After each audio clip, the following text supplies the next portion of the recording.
గౌరవ మంత్రి గారిని సూటిగా ఒక 5-6 ప్రశ్నలు మాత్రమే అడుగుతాను, ఉపోద్ఘాతంలోకి వెళ్ళను అధ్యక్ష. ముందుగా అసలు ఈ మూసీ మోడర్నైజేషన్ ప్రాజెక్టుకు ఎంత ఖర్చు అవుతుంది? ఒకసారి ముఖ్యమంత్రి గారు 1,00,000 కోట్లు ఖర్చు పెడుతున్నామన్నారు, ఒకసారి 1,50,000 కోట్లు ఖర్చు పెడతామని డిఫరెంట్ టైమ్స్లో డిఫరెంట్ స్టేట్మెంట్స్ వచ్చాయి. అసలు ఈ మూసీ ప్రాజెక్టు సుందరీకరణ మీద రాష్ట్ర ప్రభుత్వం ఎంత ఖర్చు పెట్టాలనుకుంటుంది? ఎందుకంటే ఒకవైపు పిల్లల స్కాలర్షిప్లు ఇవ్వమంటే డబ్బులు లేవు, కోసుక తింటారా అంటున్నారు, లేదా రిటైర్డ్ ఎంప్లాయీస్కు డబ్బులు ఇవ్వండి అంటే డబ్బులు లేవంటున్నారు. మూసీ సుందరీకరణ మీద 1,00,000 కోట్ల 1,50,000 కోట్ల ఎంత ఖర్చు పెడతామనుకుంటుంది ప్రభుత్వం? సూటిగా సమాధానం చెప్పండి.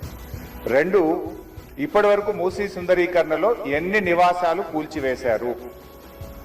ఆ కూల్చివేసిన నివాసాలకు 2013 భూసేకరణ చట్టం కింద పాత ఇండ్లకు కంపెన్సేషన్ ఇచ్చారా, వేజ్ లాస్ ఇచ్చారా, లేదా సింపుల్ గా కేసీఆర్ గారు కట్టిన డబుల్ బెడ్రూమ్ ఇళ్లలో అసైన్మెంట్ చేసి పంపారా?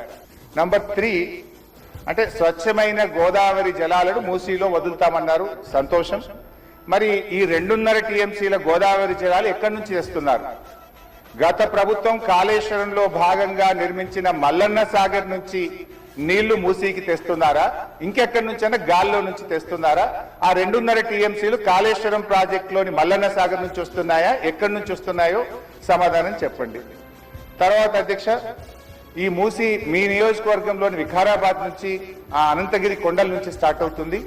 గత ప్రభుత్వం మూసీలోకి మురికి నీరు రాకుండా ఉండాలని దాదాపు 32 ఎస్టీపీలు కట్టాం. అందులో ఒకటి మన వికారాబాద్ దగ్గర కూడా ఒక ఎస్టీపీ కట్టాం. ఇవాళ ఆ ఎస్టీపీని మెయింటైన్ చేయక మోటార్లు బీకేసిండ్రు, గడ్డి పెరిగింది.